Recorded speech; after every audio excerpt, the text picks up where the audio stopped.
तेरी शान पे सदके कोई धन है क्या, तेरी धूल से बढ़ के, तेरी धूप से रोशन, तेरी हवा पे जिंदा। तू बाग है मेरा, मैं तेरा परिंदा। है अर्ज़ ये दीवाने की, जहाँ बोर सुहानी देखी, एक रोज वही मेरी शाम हो। कभी याद करे जो जमाना, माटी पे मर मिट जाना, जिक्र में शामिल मेरा नाम हो। ओ देश मेरे तेरी शान पे सदके कोई धन है क्या, तेरी धूल से बढ़ के, तेरी धूप से रोशन, तेरी हवा पे जिंदा। तू बाग है मेरा, मैं तेरा परिंदा।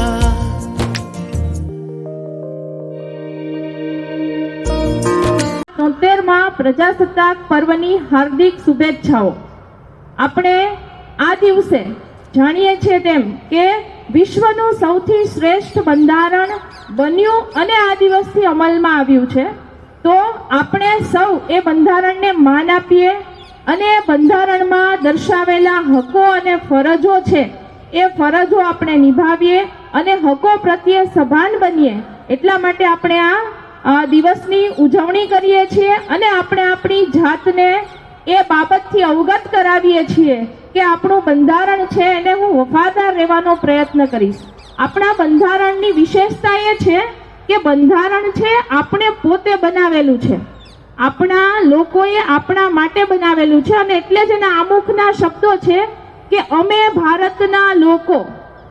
અને જે ફરજો, હકો અને બાબતો આપવામાં આવેલી છે એમાં પણ એવું જ કહેવામાં આવ્યું છે કે અમે અમારું બંધારણ અમને સમર્પિત કરીએ છીએ।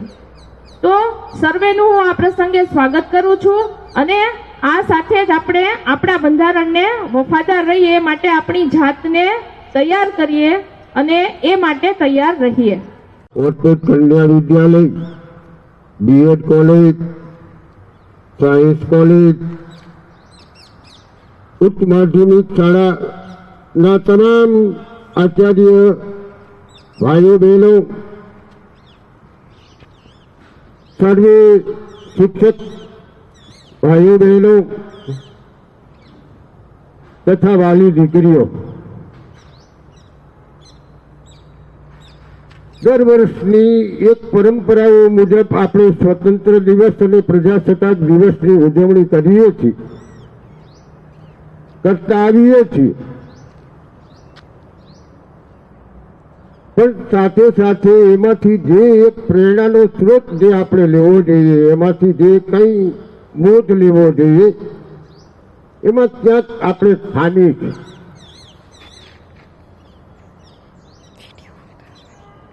પ્રસંગની ઉજવણી કરવી અને એની અંદરથી કંઈક પ્રેરણા પ્રાપ્ત કરવી, ત્યારે જ એ પ્રસંગ યશોચિત બને, એ ઉજવો કહેવાય। અસ્મિતાબેને કહ્યું कि 1947 हैं जो दुनिया में सुनाई दे उसे कहते हैं खामोशी, और जो आंखों में दिखाई दे उसे तूफान कहते हैं। जो ये दीवार का सुराख है साहब, जो ये दीवार का सुराख है, चाइना, पाकिस्तान, अमेरिका साजिशों का हिस्सा है, मगर हम इसे अपने घर का रोशनदान कहते हैं, अपने घर का रोशनदान कहते हैं।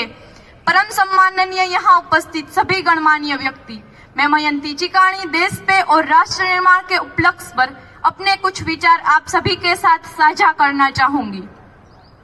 आजादी, आजादी का असली मतलब वही समझ सकता है जिसने कभी गुलामी की हो।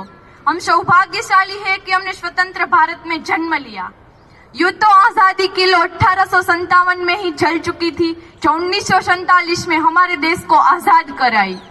प्राचीन, मध्यकालीन और वर्तमान भारत के उगानों से ये स्पष्ट करना चाहूंगी कि जब हम फिरंगियों के फेरे में फंस गए थे तो रंग दे बसंती चोला की एक आवाज पर टोलों के टोले उमड़ आते थे और उनके वंदे मातरम के नारों से खून में आने वाला 5-5 डिग्री का तूफान अंग्रेजी शासकों की जड़ों में तूफान ला देता था।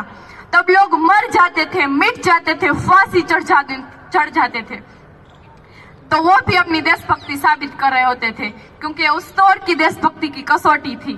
उसके बाद 62, 65 और 71 में अपना सुहाग गवा देने वाली औरत कि जब घर के हालात ये हो जाया करते थे कि प्यार भी भरपूर गया, मांग का सिंदूर गया, नन्हे नौनिहालों की लंगोटियां चली गई, छोटी छोटी बेटियों की चोटियां चली गई, बाप की कमाई गई, भाई की पढ़ाई गई, ऐसा एक विस्फोट हुआ, पता ही चला नहीं कि कहीं जिस्म की भी बोटियां चली गई। और आपके लिए तो एक आदमी मरा है साहब, किंतु मेरे घर की तो रोटियां चली गई, मेरे घर की तो रोटियां चली गई वाले हालात हो जाने के बावजूद भी एक माँ अपने बेटे को सरहद पर दुश्मनों की धज्जियां उड़ाने के लिए भेज देती थी, उसे पत्र लिखाकर भेजा करती थी।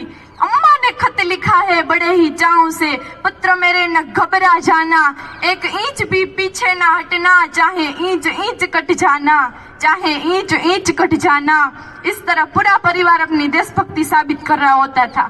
तब देश बलिदान मांगता था, तब देश लड़ जाने को कहता था, तब देश लड़ जाने को, मर जाने को, फांसी चढ़ जाने को कहता था। किंतु आज देश लड़ जाने को नहीं कहता है, आज देश मर जाने को, मिट जाने को, फांसी चढ़ जाने को नहीं कहता है, बल्कि मेरे विचार में यदि कोई व्यक्ति अपना काम पूरी मेहनत, पूरी लगन और पूरी ईमानदारी से करे ना, तो वही सच्चा देशभक्त है। मैं नहीं मानती कि व्हाट्सएप और फेसबुक की डिप्पी को 3 रंग में रंगना ही देशभक्ति है। और यदि आप कहेंगे कि साल में 2 बार हाथ में तिरंगा ले लेना देशभक्ति है, तो मैं आपसे पूछना चाहूंगी कि फुटपाथ पे रहने वाला वो बच्चा ट्रैफिक की छांव में नंगे पांव में जब तिरंगा बेच रहा होता है, तो क्या इसे आप उसकी देशभक्ति कहेंगे? ये उसकी देशभक्ति नहीं, उसके पेट के भूख की शक्ति है जो उसे ऐसा करने पर मजबूर कर देती है।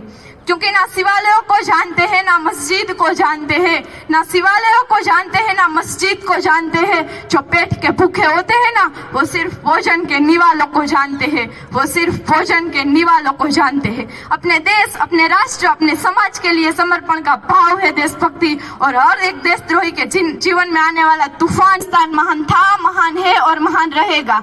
मेरा हिंदुस्तान महान था, महान है और महान रहेगा। होगा हौसला सबके दिलों में बुलंद, तो एक दिन पाकिस्तान भी जय हिंद कहेगा। पाकिस्तान ही क्यों, सारा जहान जय हिंद कहेगा, क्योंकि सारे जहां से अच्छा हिंदुस्तान हमारा, हम बुलबुले हैं इस। સાંભળશો તેવી મારી નમ્ર વિનંતી છે।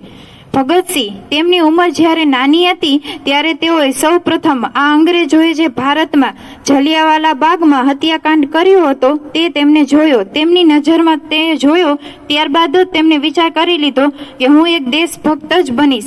ત્યારે તેમની ઉંમર ખૂબ નાની હતી અને જ્યારે તેઓ મોટા થયા ત્યારે એ સાબિત થયું કે ના, તેઓ બોલ્યા તે તેમને કરી જ બતાવ્યું। તેઓ એક કોલેજમાં ભણતા હતા, ત્યાં સુખદેવ અને ભગતસિંહ એકબીજાથી અંજાન હતા, તેમને ખબર નહોતી કે આઝાદીની આ ચળવળમાં તેઓ બંને સાથે જ હશે।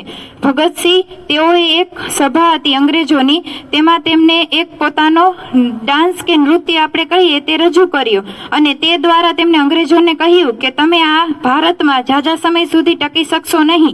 અને સુખદેવે પોતાની કોલેજમાં જ્યારે અંગ્રેજોનું ભાષણ ને તે બધું તેમને શીખવવામાં આવતું હતું, ત્યારબાદ તેમણે બધાને કહ્યું કે અંગ્રેજોનું જે ભાષણ પૂરું થાય ત્યારબાદ તમે બધા કેન્ટીનમાં મારી પાસે આવજો, હું તમને બધાને આપણા ભારતના ક્રાંતિકારી વીરો વિશે શીખવીશ અને તમારે બધાને એ જ શીખવાનું છે। અંગ્રેજો કહે એ તમારે કંઈ જ શીખવાની જરૂર નથી। અને ભગતસિંહ અને સુખદેવ બંને એક સાથે મળ્યા ત્યારે તેમને એક ચળવળમાં જવાનું નક્કી કર્યું। તે ચળવળ હતી આપણા ભારત દેશને આઝાદ કરવાની। તે ચળવળના ચીફ હતા બિસ્મિલજી અને ચંદ્રશેખર આઝાદ। ચંદ્રશેખર આઝાદના બધા જ પગલા ઉપર ચાલીને ભગતસિંહ અને સુખદેવે કાર્ય કર્યું અને રાજગુરુ જે મરાઠામાંથી આવ્યા હતા ત્યારે જ ઉદ્દેશ હતો તેઓ ફાંસી જો ન માગત તો ન પણ લઈ શકત, પણ ભગતસિંહનો ઉદ્દેશ એ હતો આપણી યુવાન પેઢીને કે આગળની યુવાન પેઢી રહી તે મૃત્યુ એટલે કે આઝાદ આપણા ભારત દેશ માટે મરવા માટે, તેની શહીદ થવા માટે બીવે નહીં, ડરે નહીં, નિડરતાથી આપણા ભારત દેશની આઝાદી માટે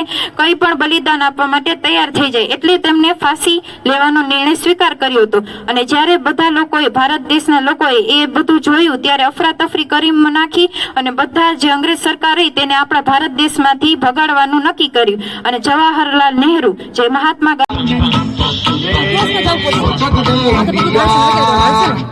वंदे मातरम वंदे मातरम वंदे मातरम वंदे मातरम सुफलाम सुफलाम मलयज शिवलाम हस्त श्यामला मातरम वंदे